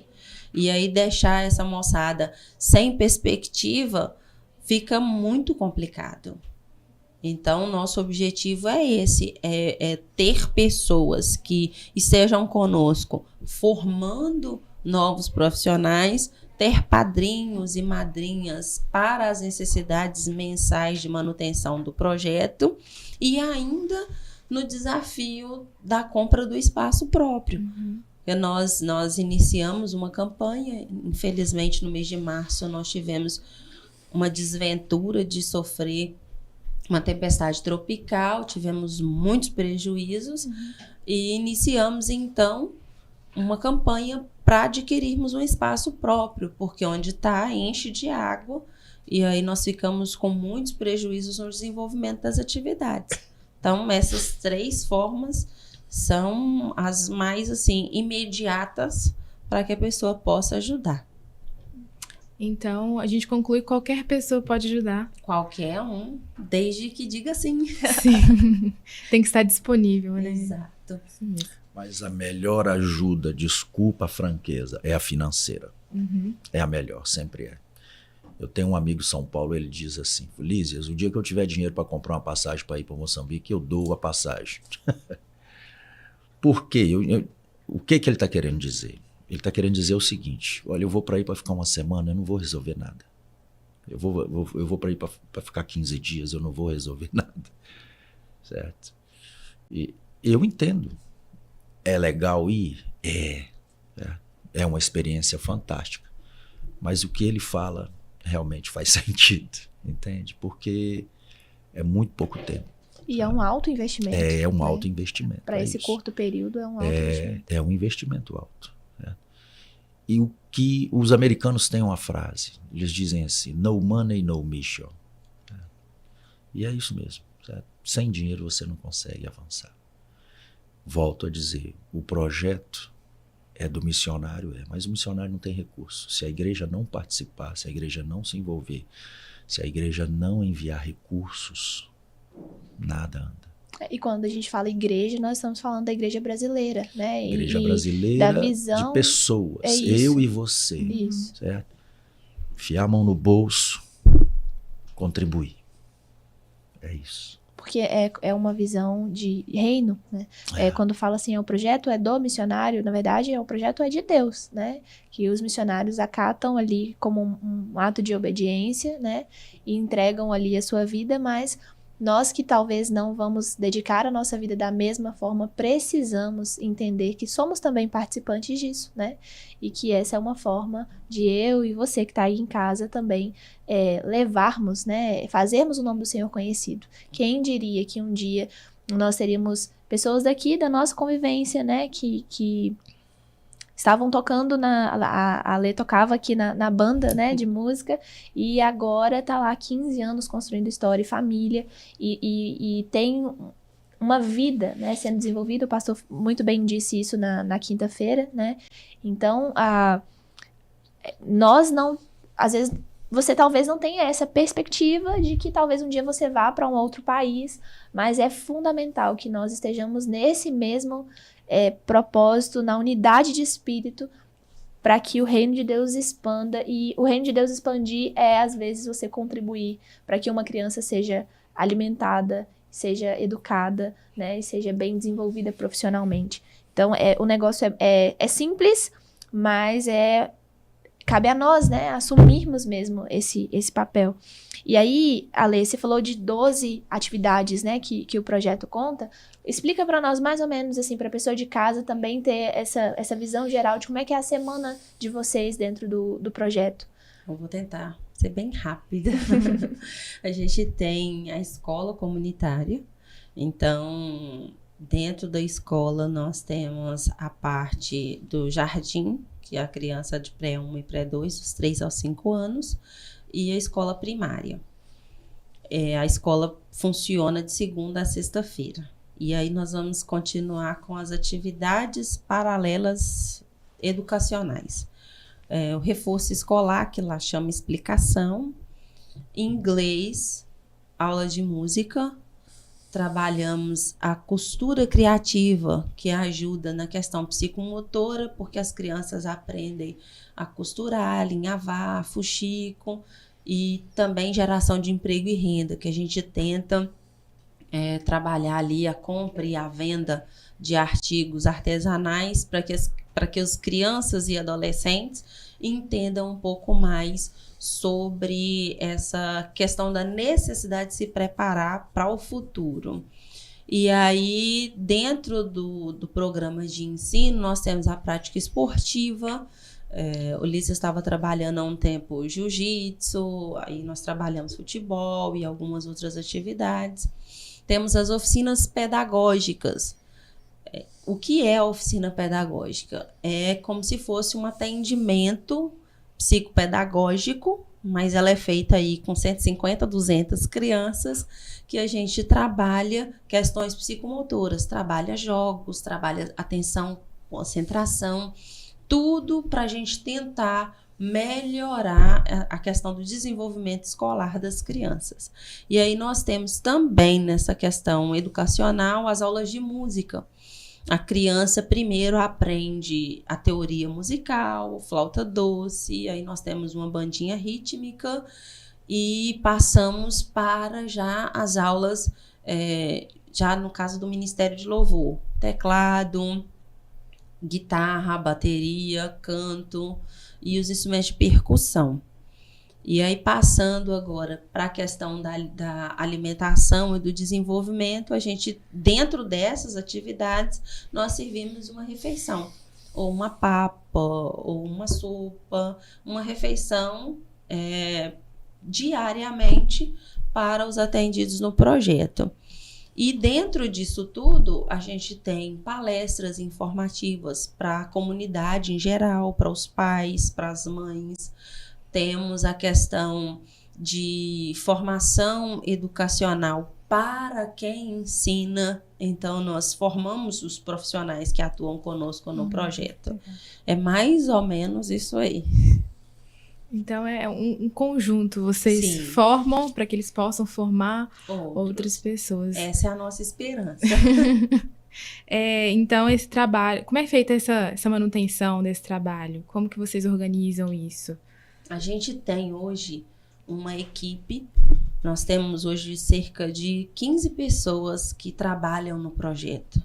São alguns membros da igreja, membros do Ministério de Louvor e outros que foram se chegando por haver a necessidade hoje. Hoje eu tenho uma diretora pedagógica que me auxilia no desenvolvimento pedagógico das questões do projeto. Então, a manutenção das atividades do projeto é feita através de reunião e de treinamento continuado. A gente precisa ensinar informática, trabalhar com telefone, fazer mesmo pesquisa. Então, é um trabalho muito rudimentar, mas que tem dado resultado.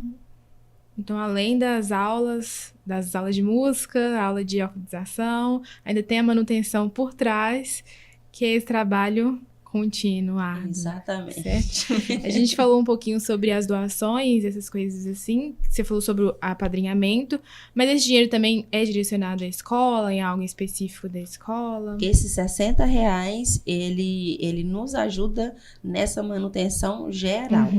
Por quê? Porque a gente entende que levar esperança é levar também dignidade. E a gente não tem como filosofia de trabalho dar tudo. Então, as crianças, para se inscreverem na escola, elas precisam pagar uma taxa de inscrição e uma mensalidade. Então, o que você investe de R$60, a família não está sem fazer nada. A família tem que fazer a parte dela para poder manter essa criança na escola. Então, o valor de R$60, ele incrementa o que a família investe, que também é cerca de R$40, R$50, para compor o que nós precisamos para os custos mensais do projeto. É porque os professores, né? Os professores são remunerados. Eles não são voluntários. Certo? E infelizmente, tem um aspecto aí.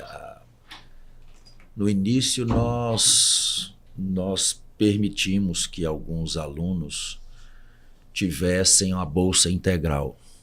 Foi uma experiência horrível. Foram os piores alunos das turmas. As mães os levavam assim 2 vezes na semana. Então, em 1 ano, eles estudaram a metade do ano.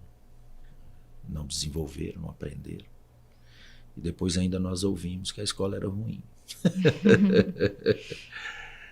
E diante disso nós percebemos, não vale a pena. Alguns recebem meia bolsa, outros pagam o valor integral, mas a comunidade ela reconhece o trabalho da escola, sabe? Os pais eles dão um feedback da conduta dos filhos em casa, comparando os filhos com sobrinhos que também têm a mesma idade, mas que estudam numa outra escola. Então é bem interessante, a gente vê um retorno bacana em relação a isso. É gratificante. Por um investimento que é bem alto, né? Porque vocês já mencionaram que culturalmente há enfim, a estrutura, tudo é muito distante do que nós temos aqui no Brasil, mas quando a Alessandra fala do básico, né? Às vezes a pessoa pensa assim, mas o que seria esse básico? É justamente a alimentação, né? É uma boa qualidade de materiais, de bons profissionais ali para poderem, né, trabalhar. E esses profissionais precisam também, na verdade, é um trabalho para eles, né? Então, além de um investimento na criança, na estrutura da escola, que também precisa, né, ser, por exemplo, como aconteceu o vendaval, e vocês tiveram ali que buscar recursos que talvez não estavam reservados, né, porque foi uma surpresa. Então, nós também precisamos ter essa visão de que esses R$60, eles são específicos e direcionados, mas as pessoas podem ofertar além disso, né? Podem se sentir em liberdade de abençoar o projeto de uma forma mais ampla, né? Sim. Não somente porque quando se explica para a criança, então esse valor, ele já é direcionado a algo. Mas existem outras necessidades, né, também, que fazem parte do projeto, mas que talvez não vão estar inclusos nesse valor, que são para essas surpresas aí, né, que podem surgir, como nós vimos no início do ano. A própria compra de material para trabalhar, porque a gente não vai fazer uma oficina pedagógica se a gente não tem, mesmo que seja um material reciclável, mas a gente precisa ter um adereço, precisa ter um pedaço de corda, precisa ter um balão, precisa ter um brinde. Então, toda a oferta que é direcionada ao projeto, ela é investida totalmente no projeto. Seja para decoração, seja para compra de máquina de costura, computador, instrumento de trabalho, giz. Então, é uma despesa muito alta. Reparo e manutenção. Nós mesmos, torneira. Nós tínhamos sérios problemas com torneira, porque muitos deles não tinham torneira em casa. Então, eles iam para o banheiro só para abrir a torneira, para mexer na torneira. Foi muito engraçado quando a gente colocou como é que chama aquela? A descarga. Né? A descarga no banheiro, a caixinha, né? Porque eles ficavam querendo puxar a corda o tempo todo só para ver a água descer. Então, assim, nos cultos, tô pedindo a casa de banho, mas por que isso tudo? Só para ver que tem lá e que desce a água, que é um negócio diferente. Então, isso tudo vai o quê? A criança usa em excesso, acaba estragando, né? E estragou muito. Fora o valor da água, né? Também. Sem contar com a água. Então, tem isso tudo. É outro universo. E essa visão, né, a ideia de promover aqui né, de termos essa conversa, é trazer essa realidade, né, para os irmãos que querem mesmo conhecer vocês e conhecer o trabalho que vocês têm feito, mas não só nesses 5 minutos, às vezes, né, num vídeo do Instagram, ou às vezes até mesmo numa palestra, porque quando vocês vêm com a agenda, né, tão apertada. Então é muito bom poder ouvir mais sobre como tudo isso tem acontecido e como Deus tem usado vocês nesse processo. Você tem alguma pergunta aí que você ainda queira? Sim, eu queria perguntar sobre como vocês vivem. Vocês viveram juntos, mas agora vocês têm um filho. Como é que tem sido criar esse filho nesse meio missionário? A gente sabe que ele é um menino bem agitado, elétrico, inteligente. Como é que tem sido as experiências dele também nesse projeto? Muito bom. É um desafio. Criança é desafio. Porque, pelo seguinte, Moçambique ainda, para você criar filho, é melhor do que aqui. É melhor, porque as crianças ainda brincam na rua. Muito. As crianças saem de casa. Hoje aqui as crianças quase não saem. Então as crianças, e principalmente ali no nosso espaço, ali tem criança 24 horas. Então ele está ali 24 horas. Agora ele estuda na escola, mas daqui a uns anos nós vamos ter que colocar ele numa escola particular. Certo? E isso vai aumentar o nosso custo, né? Nós procuramos viver de uma maneira mais simples, né? Eu disse antes, para você viver, os aluguéis são caros, né? Para você ficar em bairros melhores, mais seguros, os aluguéis são altos. Nós morávamos em Maputo e viemos para Matola justamente por isso, porque os aluguéis estavam subindo muito. A Matola, os aluguéis são mais baratos.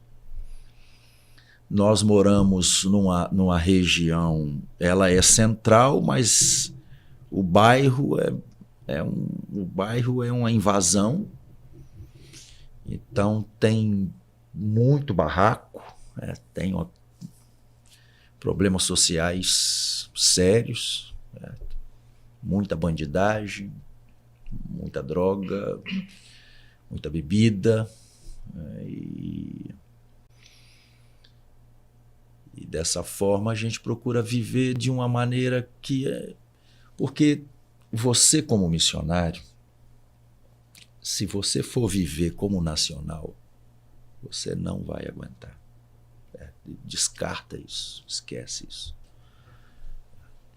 Eu vou comer a comida deles. Você vai comer 1 dia, 2 dias, 3 dias, meu filho. Daqui a uns dias você não está querendo nem ver. Imagina você comer 15 anos, a mesma coisa. Você não vai. Lá em casa faz muita comida moçambicana. Eu falo com o Alessandro, não estou aguentando mais. Eu reclamo, não aguento, Alessandro. Pelo amor de Deus, muda a comida aí, que eu não estou aguentando comer essa comida mais não. Porque não é a sua comida. Não adianta você querer, sabe? Isso é mundo ideal, mundo real, certo? No mundo ideal tudo acontece. E aí criar uma criança, a maneira brasileira, num contexto moçambicano, ele é um desafio e tem trazido para nós experiências marcantes. Porque algo que é muito, muito interessante é que para a criança não existe cor. Elas se abraçam, não tem preconceito. E até acaba sendo perigoso isso, porque eles não estão nem aí. Pega cada um o mesmo copo e toma 50 crianças, o mesmo suco, vai cada um com a mão mais suja que a outra e vão dividindo o pão ali e vão comendo. E ele está no meio disso tudo. E uma coisa que eu gosto muito em ver é que ele não fica tratando as crianças com distanciamento. Todo mundo são meus amigos. Meus amigos. E isso eu acho que tem sido uma grata experiência para nós. Porque até mesmo na época da tempestade, ele ficou muito aborrecido porque os amigos não podiam ir à igreja. E aí ele falava assim, mamãe, cadê meus amigos? Eu falei assim, não vieram, né, meu filho? Não tem como, tá cheio de água. Aí ele, essa chuva. Essa chuva. E para ele não tinha problema ter chovido. Para ele tinha problema os amigos não estarem lá. Então, é desafiador? É.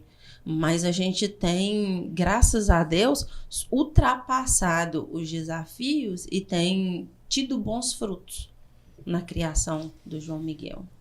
Mas um detalhe. Filho de missionário não é missionário.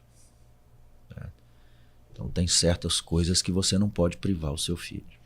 Certo? Você até, mas a criança não. Ela não entende isso. Isso é um assunto muito sério.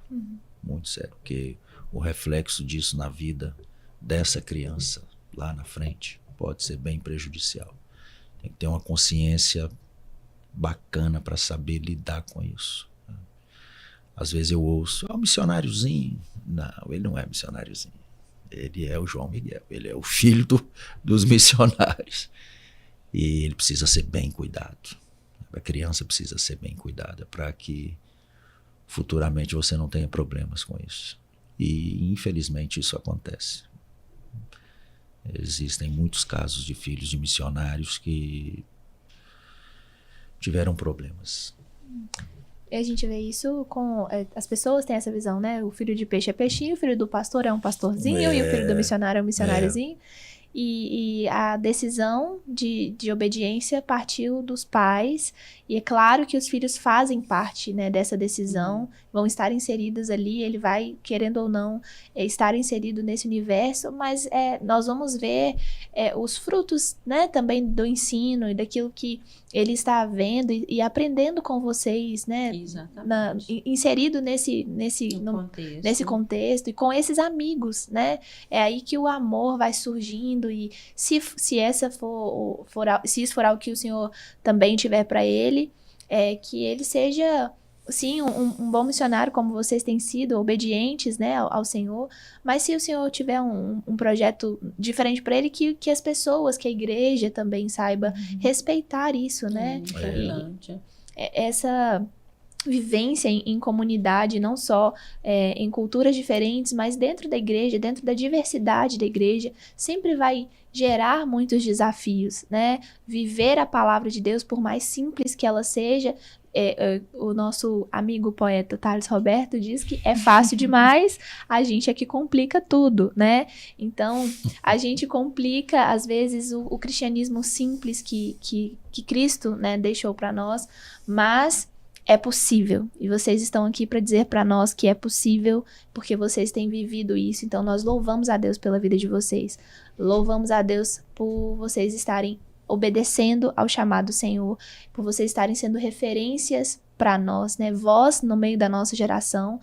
E nós queríamos que vocês deixassem uma palavra de incentivo, né, para essa turma jovem que está aí assistindo, que às vezes tem esse desejo, né, de também poder ir para além das quatro paredes da igreja.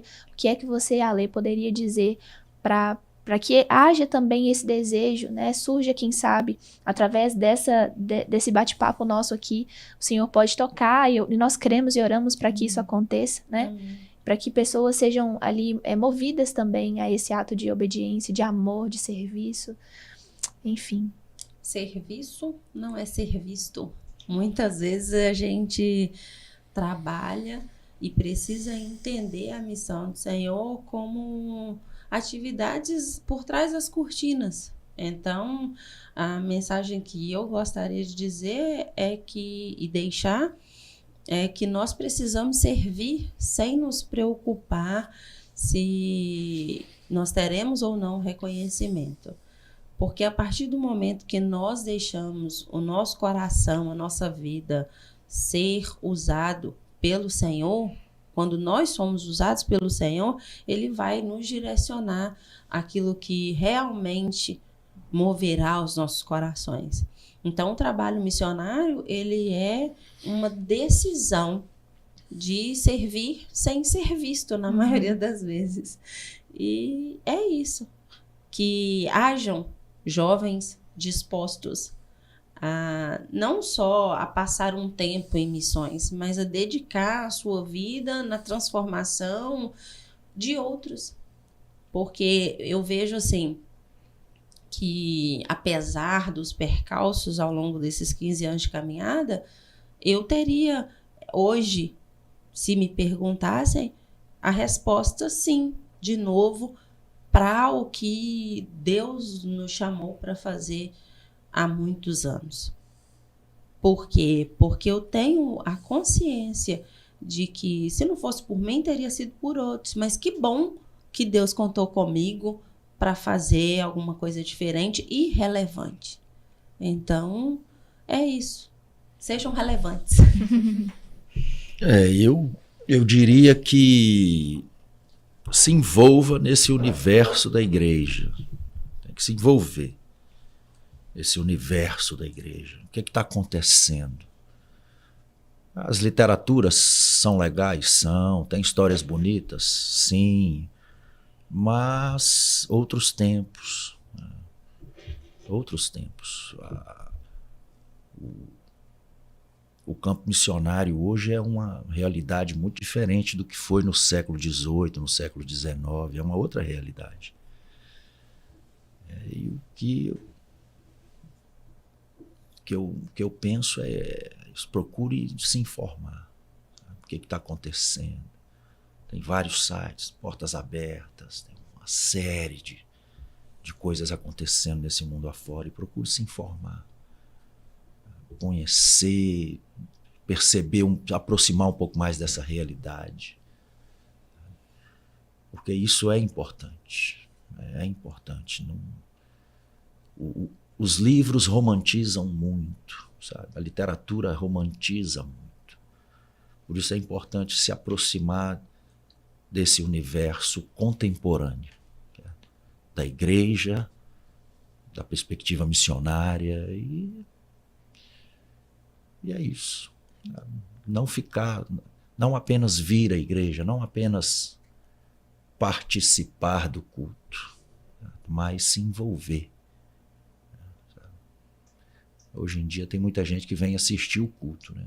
O sujeito senta no banco, assiste o culto, o louvor não está legal, eu não gostei da palavra do pastor, como se o louvor fosse para ele, como se a palavra do pastor fosse somente para ele. E não é. Não é. Nós precisamos nos envolver. Se envolva, que as coisas vão fluir, certo? Deus vai fazendo as coisas brotar no seu coração. Se não se envolver, esquece. Quem sou eu? Quem é você? Espera o anjo descer na carruagem de fogo para falar contigo, varão, valorosa, varoa, valorosa. Pode acontecer? Pode, mas sabe, não como antes, não como no Antigo Testamento. Essas coisas já não acontecem tanto. Deus vai falando na simplicidade, certo? No serviço, você vai servindo e Deus vai tocando seu coração, te sensibilizando. Essa é a melhor maneira de nós, esse é o meu ponto de vista, tá? De nós descobrirmos o que Deus tem para nós, tá? E eu creio que Deus ainda tem o objetivo de levantar missionários de carreira. Eu creio nisso. Quem são eles? Somos nós, eu e vocês. Mas nós precisamos nos dispor. Pois como ouvirão se não houver quem pregue, né? Como isso. irão se não forem enviados. Débora, quais são as suas últimas palavras? Brincadeira, últimas não. Eu sou uma admiradora do trabalho de vocês e uma intercessora também. Desde pequena, eu não conhecia vocês, conheci quando eu vim pra cá, pra igreja, mas desde então minha mãe sempre me ensinou a interceder por vocês, a orar por vocês. E minha mãe, ela tá no projeto de crianças. Nesse último fim de semana eu escutei a Alessandra falando e eu falei, cara, que mulher abençoada. Então, minhas últimas palavras são que Deus continue abençoando vocês, dando sabedoria, enchendo de graça para lidar com aquela galera, com aquele pessoal. E é isso, contem com as minhas orações e com o meu apoio. Obrigada pelo carinho, gente. Estamos celebrando 15 anos de Projeto Coimela, né? 15 anos, parece que foi ontem. Que linda história vocês estão construindo. Que o Senhor continue a ser engrandecido através da vida de vocês, não somente lá no outro continente, mas aqui também, porque tem ecoado, né, a nós. E nós desejamos que, assim como o testemunho de Rosana me esqueci, fugiu o nome dele, Sandro, que possam surgir mais e mais e mais testemunhos que vão, assim como nós vimos, né, também ali nas homenagens, pessoas que foram impactadas pela mensagem do reino de Deus, mas que foi contada por vocês, né? Então, que vocês continuem sendo esses agentes de transformação, nos incentivando a ser agentes de transformação. Não sei quando é que esse podcast sobe, mas no próximo final de semana nós teremos aqui a nossa feira missionária e você vai poder conhecer ainda mais sobre projetos como o dos nossos missionários aqui, o Projeto Coimela, que é movido por esperança, mas também existem outros missionários que estão dedicando suas vidas no campo. E aqui na Feira Missionária você tem a oportunidade de fazer uma viagem, né, transcultural. Então você vai ouvir testemunhos, você vai ver algumas imagens que talvez na sua casa, no seu cotidiano, você não tenha acesso, você vai sentir sabores, né? Porque toda a feira é preparada com essa intenção mesmo de nos mergulharmos ali nesses 5 sentidos. Então venha, traga sua família, convide outras pessoas para se envolverem nesse ministério e seja também um agente de transformação, seja também um instrumento de Deus para que o reino cresça. Nós desejamos que você seja abençoado por essa palavra, que você compartilhe ela com outros irmãos, deixe aí os seus comentários, o seu curtir e também compartilhe esse link. Deus abençoe você, muito obrigada pela sua audiência, pela sua presença aqui conosco. Tchau, tchau. Obrigada, gente. Nós que agradecemos.